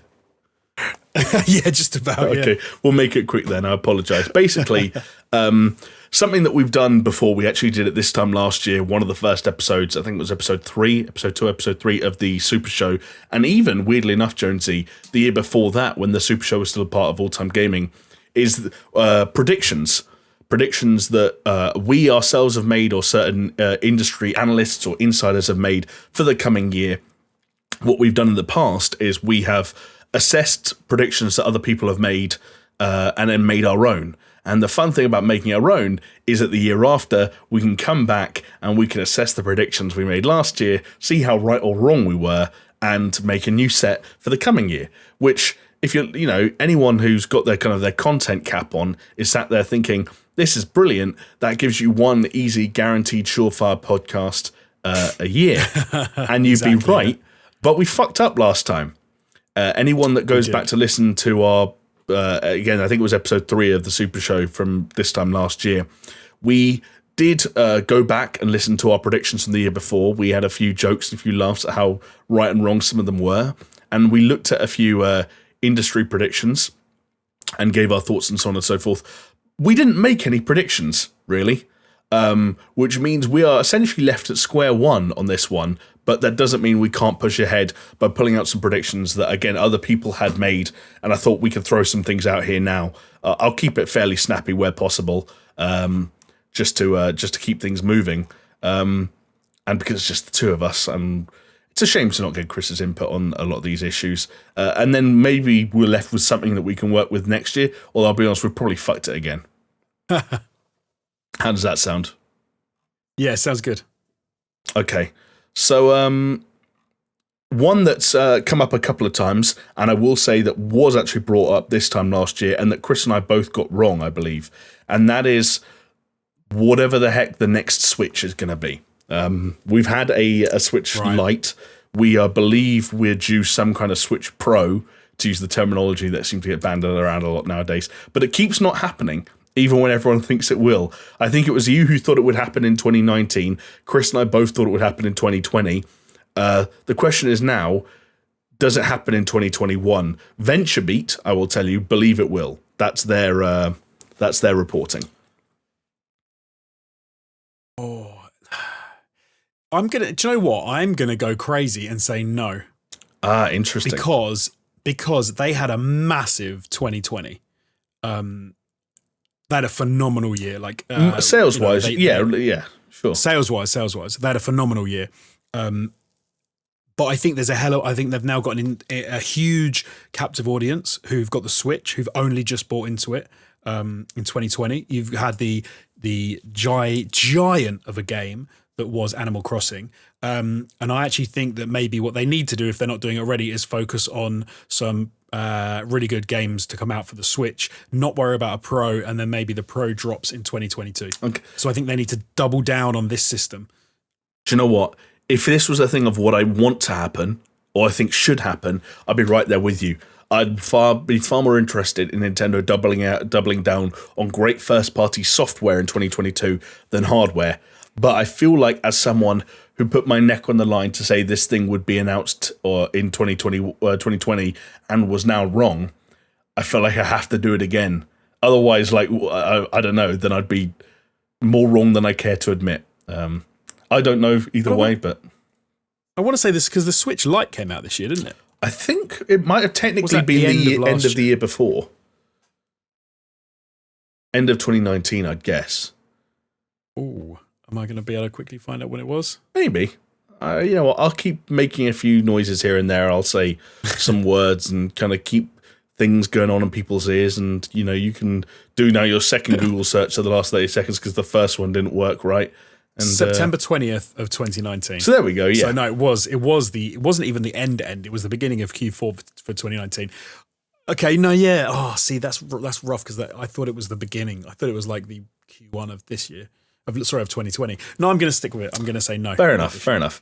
This one, I'm curious to know what you're going to think about because you're not a fan of the series or necessarily the company behind it. And the console it will influence, but I wonder if that distance actually lets you have a more rounded opinion. This one also from VentureBeat saying that Halo Infinite will put Microsoft back in the game, to use their wording.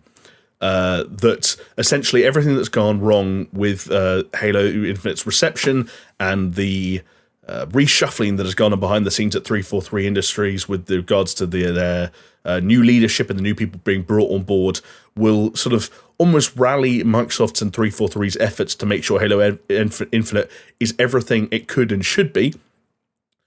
He's talking here, this writer for VentureBeat, who said that they could double down on marketing time now that they've got a bit of distance, esports tournaments, multiplayer, and so on and so forth. We've already seen some tie-ins, like a Monster Energy brand deal that accidentally went ahead even when the game got delayed by an entire year.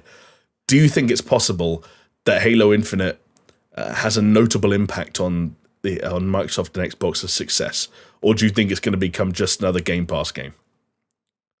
No, I think they've missed the boat. They needed it as a launch title. They needed it to give Xbox that kick up the arse on launch, because it was always going to be an uphill battle for them anyway against the PlayStation 5, and I think that they've missed it. And you're effectively just going to get the same thing you always get with Halo games. But normally you get it, it seems to come at better times in that you're just going to have Halo players playing Halo games, and it's not going to convert anyone. It's not going to pull anyone in, and you're not going to get any extra sales. I think it probably will go to Xbox Live or Game Pass. Sorry, probably. Will I know it will have to be Game Pass day and date anyway because it's first party. So that of course already means that sales aren't going to come into question, which then makes it kind of blimey. Yeah, like what is the metric for success? I almost think it's going to be one of those where it's going to come out, it's going to look a lot nicer, but I think it's probably going to underwhelm in some sense. I can't see it being one of those Halo games that people talk about with any sort of great what's the word? Reverence. I think people are going to go, oh, there was a Halo game that looked nice. Which will be a shame because I still think there's a great Halo game out there that will turn. But you don't think Halo Infinite is it? Maybe even me. Wow. I don't think Halo Infinite. I think Halo if there is a great Halo game to be made, I think Halo Infinite is their last shot at it. I don't think it is. Really? Okay. Yeah, I think it's by dropping the naming conventions and creating a Halo that, even if it is chronologically still a sequel to the rest of them, feels like the most standalone. The fact that it's going to be on Game Pass day and date, the fact that they're trying to incorporate elements that have worked well for other games, like the sort of the semi-open world design that filtered through into games like God of War and Gears 5 in recent years. I think they're trying to make the most approachable and new player friendly Halo they've ever made on the biggest scale they've ever made it. And I think if this one doesn't work, I think I don't know where Halo goes next. That's what I think. That's why I doubt there's room for another opportunity after this. If Halo Infinite flops, I don't know what you do next. I think the weird thing for me about like having games when they're trying to pull in new audience, and there's always the big problem, is you risk alienating the existing audience because you have to change things, and people go, well, now you've made it simple, you've ruined this, you've nerfed that, you've changed this, I don't like this, I don't know how that works, it's not Halo, and you kind of risk not pulling in new people and putting off old people. And everything I've seen of it, I don't know. One thing that struck me about the whole release debacle that they had with Halo Infinite was, if that game was incredible and just looked crap in the release stuff that they did, I feel like they still behind the scenes would have said, yeah, but wait till they play it because they'll be blown away. True. But you didn't have that. You had a, holy crap, we have to rework all of this and improve it and rethink everything. I think that's just because they wanted to fire on all cylinders. I don't think they wanted to release the latest entry in their marquee franchise alongside a new console and sell it on the gameplay. But then for me, it's kind of that's almost like a bit of a could have been a weird bonus if the game was incredible and you had all these people go, it looks like trash, it's rubbish, look at all these visuals, etc., etc. But then when you actually play the game, you are blown away by it and you think it's great and it's going to pull all these new people. Yeah, it's a weird one because I kind of think didn't that happen with God of War? Is that they were making it, someone played it and said this is trash, and they basically went back and reworked the entire game. There was a lot. If you watch the sort of documentary around the making of God of War, that's what you can watch it for free on YouTube. I think it's called Raising Kratos. There's a lot in there about how some elements of it weren't working through stages of production. They had a lot of really negative feedback from both testers, and I think it's implied that Shuhei Yoshida at PlayStation went and played it and was like, guys, this ain't it. In its current form, this ain't it. Right. And I kind of think Halo needed to be the opposite of that, right? They need to, if it was that good a game, it would have been like, it might look crap, but it plays really goddamn well. And that's why and then they release it, but they didn't. And I think maybe they're not standing behind their product. And if the graphics are really that big an issue in the release, then it's a launch title that was going to look nice, they hoped, and play well, and people would have snapped up. No, man, I don't think this is it. Yeah. But you said it, I know nothing about Halo, so I'm probably going to be so wrong. But we'll soon find out. We will. I've got a couple more here for you. These are slightly more like open. Like, basically, I like both of these predictions because they lean more towards the kind of stuff that you kind of talk about and speculate about. And I think you in particular will have some cool takes on these. The first one, a slightly simpler one. The idea that game streaming and movie streaming could, to a certain extent, converge in that movie streaming has become bigger and bigger. Hollywood companies and their owners are starting to, as if they hadn't already, really pour money into streaming movie and TV shows to play catch up with the companies like Netflix and now Apple and Disney and HBO and NBC and so on are all really kind of trying to pull away from the pack. This writer speculates that someone in that marketplace will see the convergence of technologies and the economies of scale could favor a company that brings game streaming and movie streaming under one roof. Like they're speculating, like, what if Disney bought Electronic Arts and included EA games under its Disney Plus service? So as a part of Disney Plus, you've got the movies you can watch, you've got the Star Wars films you can watch, and the Star Wars games you can play, all streamed to you, all part of the same package. Thoughts? You're pulling faces. No. Okay. No. Okay. I think the barrier to entry for me, and like we talked about with Stadia, the infrastructure to provide streaming gaming is insane compared to, as I understand it, because you have to have the hardware to play the games. You can't just have servers that you farm out to someone else and you pay for. Like, you need to have. Hang on a second. Virtual systems. Is this a question about cloud streaming video games off the cloud, where Jonesy's actually considering the infrastructure restrictions that might restrict companies' ability to provide the service? No, Jonesy, cloud gaming is going to take over the world by 2021. Because I have always thought that a big company with the money will come and, like a computer company, will come and do it. And because I think that they will solve the issue, and that they will be able to, they'll crunch the numbers and they'll go, we can build the infrastructure and provide the service, and we can do it for this much money. And if we can get, 50% of the entire gaming market, we will be laughing. Like, imagine if Google, like we said, did Netflix for game, if that's what Stadia was, but every time you spent some money playing a Rockstar game, every time you played an Epic game, they got a slice of the pie. Of every time you bought something, they got a little piece. A company will figure that out, but it's not going to be a movie streaming service company, because I think those two things are too different. Okay. Do you think about a company like Amazon that technically do, at the moment, offer both services independently of one another, could potentially capitalize on that room for convergence? Yeah, for sure. Okay. So someone like them, that's much more likely to me. But okay, possibly then. But yeah, just not like a Disney or a Netflix or whatever, because I think they're too different in what they're trying to do. I'll end it on this one, because this is right up your alley, okay? And I'm going to have to read a lot of this one, because it's a fairly nuanced prediction. And you didn't tell me what you thought about that last one.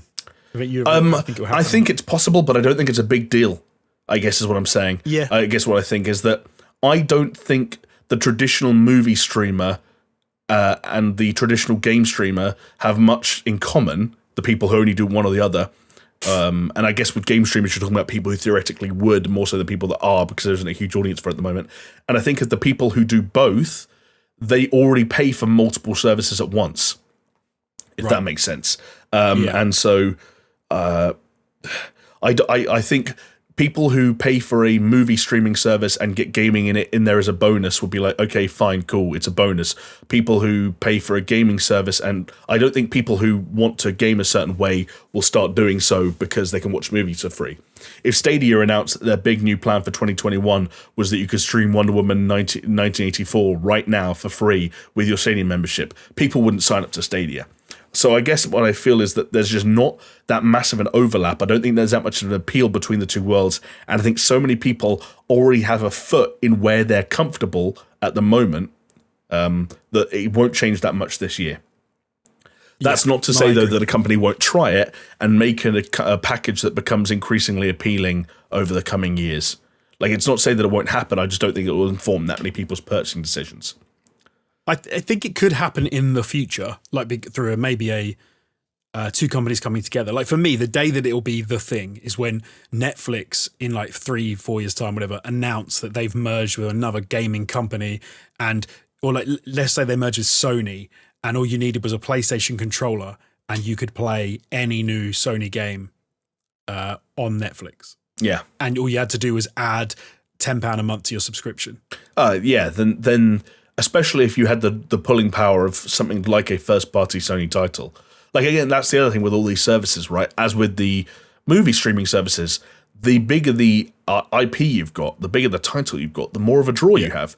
The reason, something like Disney Plus can really quickly take over the world in terms of the amount of subscribers they've got, while other services might have struggled to gain their footing as they enter the market, because of the library. It's because Disney's Disney. Because they don't even have that much good original content at the moment outside of The Mandalorian. But it's still the thing you have to go for anything. I remember this time last year, My brothers, much younger brothers, they're not really on the line or that online or that tech savvy or anything like that. So this time last year, the first season of The Mandalorian had all been put out on Disney Plus, and I thought a great Christmas present for them is I'm going to burn the Mandalorian to a Blu-ray or to a DVD or something and give it to one of them as like part of their Christmas present, because the idea of like Disney Plus wasn't even out in the UK by then. Right. And I spoke to my dad this Christmas this year, Christmas just gone, so just 1 year's time, and asked him what he was watching with the kids, maybe one of the days between Christmas and New Year's, and he said he was watching one of the Star Wars films and he'd lost count of how many times that they'd watched them, and I said, have you done The Mandalorian? And he said, to death. He's lost count of how many. And it's like in 1 year, I've got we're talking about 10-year-olds that went from not understanding what I meant when I said there's a Star Wars TV show coming out, like they couldn't wrap their heads around what that actually meant and what that would look like, to now my dad has to pay for Disney Plus. And my dad was already one of those guys who's like, my dad was the guy who cancelled his Sky TV to pay for Netflix. Like, he doesn't like having too many of these plates spinning at once. But you can't say no to Star Wars and to Pixar and to Marvel, and they've just got too many things. And I think it's the same with gaming. As soon as you have to have a service for a Rockstar game or a Sony first-party game, it's game over. It's game over. No, it's interesting. Like, I could see it happening whereby, like I said, two companies coming together. But I mean, Disney's an interesting one for sure, because it would be a cool one to have. But yeah, I don't see it happening, especially not this year. But no, I think you're right about the way that it can turn. It's like only a year for your brothers to go from like that. Yeah. So it is a big thing. It is. Let's wrap it up with this one. And I'll try and explain this one as best I can. So this writer for VentureBeat talks about an idea that you've talked about a lot before, the Oasis, from Ready Player One. And the idea of a metaverse controlled by a single company that offers gaming, movie, TV, and other entertainment services so that you never have to leave it. He says the metaverse should offer a rabbit hole of fun for everybody, whatever your particular preferences. There are many ways for it to emerge. Netflix could launch a vast game world full of its entertainment properties. Epic Games or Roblox or Minecraft could create a metaverse for their fans. Every company that has amassed an audience has to make that audience more engaged and more social, and connecting fans in a world, preferably a game world, they never have to leave, is my expectation for a real metaverse. Not one that tricks us not one that tricks us by being a metaverse in name only. He says a lot of companies will try and fail to create what author Neil Stephenson envisioned with Snow Crash back in 1992. That's a reference that's lost on me. But I'd like to see it succeed soon. It will take years to build and perfect the metaverse, but let's start it in 2021. I realize it will take time, but we need this for our own mental wellness and every other reason as well. I'm not sure I'm right with him on those last couple of sentences. The idea of people getting lost in metaverses, then in his own words, they never have to leave, doesn't sound great for mental wellness. Fresh air, sunlight, social contact in person are all good things when you get the right amount of them. But is that something? It's kind of, you can see how it was tied to the thing before. This idea that companies like Netflix or Microsoft and Epic and so on and so forth, with all the various properties they own and how they do span different forms of media, could you see someone trying to put the baby steps towards some oasis like universe, metaverse, whatever you want to call it, that doesn't obviously have to exist in VR. VR ownership isn't there yet, but that connects all these things that people want to interact with and their friends in one space that they theoretically never have to leave. Yes. Okay, cool. I'm glad. Now we're future thinking. Now this is the fucking Beyblade moment. I'm doing the ripcord. I'm gonna let them rip. Tell me, Jonesy. So the reason, I think this is a thing that's been coming for a long time. I think there's a lot of the metaverse idea, I think, is a really exciting and cool one. And I think the only reason it hasn't happened to this point is because everything's like delineated, right? Everything has got its own little corner of like gaming or whatever. And I think we're seeing we've seen a lot of steps toward, companies coming together, if it's through crossplay or whether it's through, games going across different consoles and things. And then when you add in like a lot of online stuff and a lot of online worlds, and gamification is obviously a really big thing nowadays, whereby You don't just play a game. You don't just interact with it to be this one little thing. You have all these side things where you get points for doing this, and you can kit out your house, and you can update your avatar. I don't understand why to this point no one has taken that one step further already. And in the past year, the company who have already started to do it in baby step ways is Epic.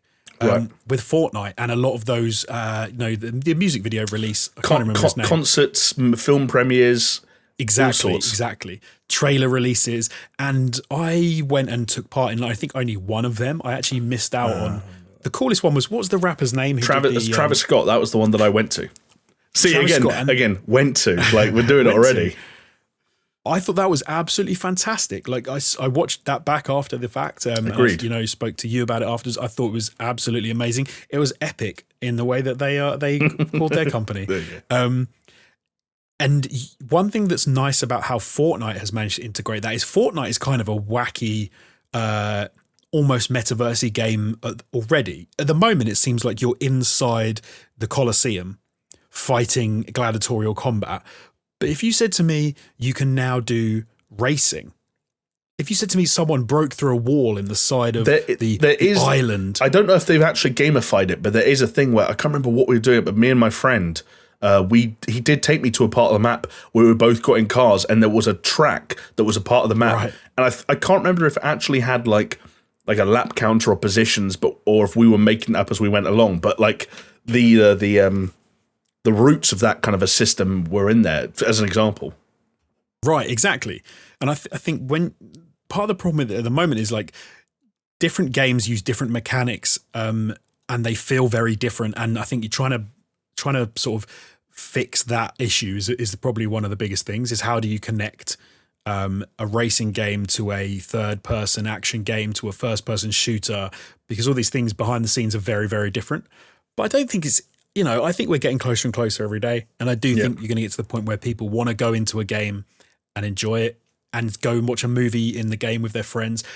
I think you're right in that VR doesn't need to be a part of it. I would have been of the opposite opinion a year ago.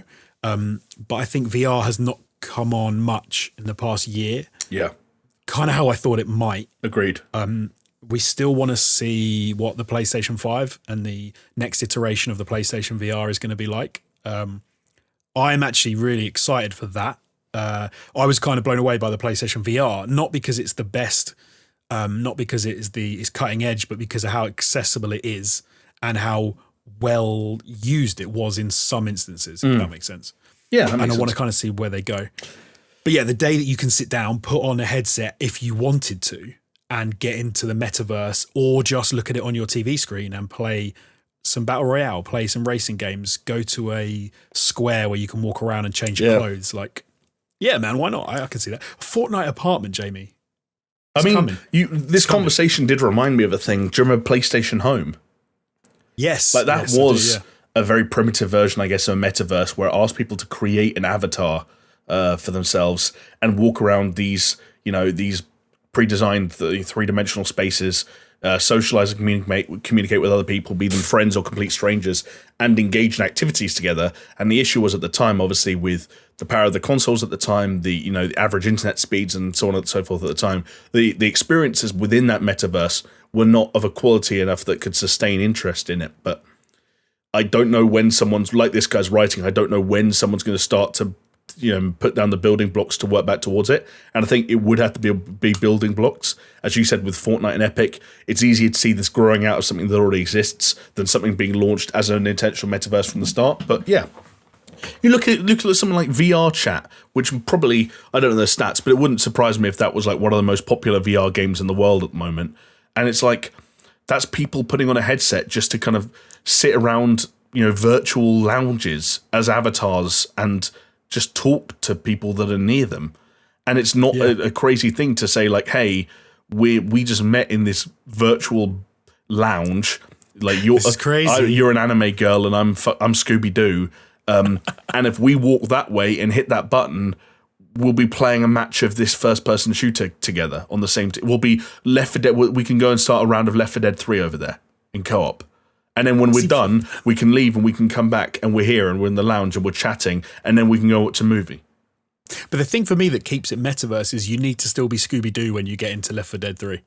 I see. You need to carry. So I want to see my avatar get in the car at the beginning of Gran Turismo. Mm-hmm. Like, I need that connectivity. Do you know what? Actually, I'll even say, like, it doesn't matter maybe if the mechanics don't quite work and if the FOV is different and stuff like that. But as long as there is a thread of connectivity, and I think what the Oasis had, which is I think is kind of integral to a metaverse metaverse idea, is that you need the illusion that your character's going through each one. And if I win a race in a racing game, I need to get XP that maybe will let me update my car, but it also needs to let me maybe get something for my avatar. A new jacket, a Gran Turismo jacket. I'm going to, you know what? I shouldn't say this because I genuinely think that I could sell this idea, and I've been wanting to do it for ages, and I've wanted to reach out to them for ages. But why, when I go to a supermarket and I use a loyalty card to buy food or whatever, why don't they tell me that, hey, if you buy 2 bottles of milk today, of this certain type of milk, you will get double XP points, which go towards a character that you have that will give you a specific hat or shoes or something for an avatar. That, because imagine you going to the shops with your kid. But you say supermarkets. Like, in what metaverse do I want like a Tesco hat? No. So or a Waitrose t-shirt. So in the sense of, like, let's say it was Epic did a deal with Tesco's, and you went to Tesco's and you could get a beanie for your Fortnite character. But it would be a Tesco's beanie. No, it wouldn't. It would just be a beanie. It was just like an orange beanie with a green bobble. But you could only get it if you went to Tesco's and bought. I think that's an interesting idea, but implanting it in a UK-based supermarket chain and saying you have to buy milk for it, it's lost all of its appeal. I mean, I bought a Papa John's the other day for a Call of Duty thingamabobby, one of the things that hang off the side of your gun. Oh, the charms. Yeah. The charm. So sometimes that stuff does happen. But I think the way to do it right, I mean, the Marvel way of doing it, where you could get Virgin skins and it said like Virgin Media on you, it's awful. But if you could get something desirable, you could gamify the real world, and then you talk about like Pokemon Go, right? Pokemon have been fantastic at doing it, and Nintendo for years have been really good at doing it in trying to integrate the real world with the game world, and saying if you go for a walk and you take your Pokemon with you in this little walk thing, then you can actually, those steps, you can find Pokemon that are hard to find and you won't normally find them in the game. So I think they're doing some interesting stuff with that, like over the years. Nintendo have. I think a lot of these companies are sort of nipping at the heels of the Oasis, if you like. Interesting. And I don't think it's far off. So maybe we've talked about this for a long time, but 2021 could definitely be the year that we start to see. I will say, keep your eyes peeled on store shelves for the upcoming novel Ready Player 3 by Alex Jones. It's the heart racing tale of a small town boy who discovers an Easter egg inside a pint of milk and gets a hat for it. I don't think it's far off that supermarkets do it. I really don't. Did you read Ready Player 2? Was there a Ready Player 2? Yeah, it was apparently very bad. Wasn't. Oh God, no, deadly Ready serious. Player 1, I like it. It's a. I didn't even there is a Ready Player 2. I don't know when it came out, but apparently it's not very good. The day the world ends is when you can wear haptic feedback clothes and someone can give you a wristy in the Oasis. I think that's the day. I think that's the day the world begins, not the day the world ends. No one's leaving their house. No one's having babies, because why, when you can go and get a wristy off a hentai girl in the Oasis, are you going to go to a local pub and try and get off with like? Yeah, but you need to remember, like, who's going to a local pub nowadays anyway? During a pandemic, like, now has been the perfect time for, I reckon, sales of sex toys. That's why your generation don't have kids. Don't look at my generation. I'm still not at the average age where men do it in this country. Have kids, that is. Oh, okay. So it's the younger than you, probably then, of the generation who aren't even getting on it anymore. We don't know yet. You are actually the generation that are meant to be having kids, and you've done your part. Fair play to you. We can move on. But I bet you've got mates who are your age who are still going like, nah, I don't want fucking kids. Little things like that running around. No, thank you. Do you know what's funny? I mean, I have got one or two, but actually it was weird in that for the last couple of years, everyone has just had kids. Even the ones who said they weren't going to have kids, suddenly they've got 2 kids. You're like, I think that's got to happen a lot, right? There's what I find so fucking funny is that when I remember being at school and you meet like 18-year-olds who are like, oh man, I'm not having kids. Yeah, I just can't handle it. They're just so annoying. And I'm like, you were a kid 3 years ago, you little shit. Like, that's, yeah, whatever. I don't know. It's a funny one. Everyone's got their own reasons, right? But I think I just thought the idea that like finding kids annoying as a reason to not have kids when like the reason you exist is because of reproduction. The reason that your surname is still in circulation is because of reproduction. The entire world works on reproduction. It's one of the only things we do that's of any significance before we die on the wider world. And the idea of someone counting themselves out of that whole system because they're just a bit annoying, aren't they? Oh, it always. I get it, but it makes me. I do find it funny. Like the Streets had a song where they say, like, in order for you to be alive, every one of your direct ancestors. So 2 times 2 times 2 times 2, because obviously that's many, parents, had to get to breeding age and have a kid. And are you really going to be the one to stop it? You'll be like, nah, and then you're at heaven. You'll be like, just putting up, God pulls up your ancestry.com page. Just before you meet the thousands of people whose bloodlines you've just ended, why did you decide to take yourself out of the pool? It's like, bit annoying. They're a bit too noisy, aren't they? Bit too noisy. I don't really like kids, but I like my kids. I can get behind that. I think that's true for a lot of people, is that they say, I won't have kids, I don't like them. It's like, yeah, but I don't like kids. I didn't become more open to the idea of going beyond like being fine with kids to actually wanting kids, which I do now feel that way inclined since I had younger siblings.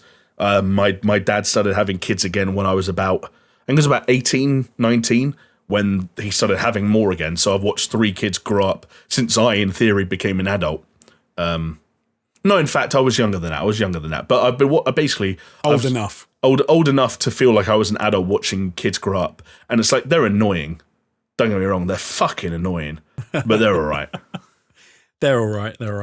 There's something about having kids around as well that's great. Like, they are mental. Like, my kids are absolutely insane, and I do like it. Like, my 2-year-old will yell at me and be like, no, you don't do that. Like, about something. I'll be like, come on, mate, it's time for come and have your dinner. And he'll go, no. And he puts his hand, he goes, I want the gems. I know having dinner. His new thing at the moment is to demand chocolate dinner.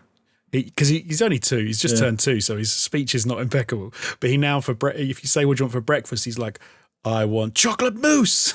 You're like, you're not having a fucking chocolate mousse for dinner, kid. And he's like, yes, I will have chocolate mousse. I'm like, go on then. Because he's a foot tall. You can't go into the fridge.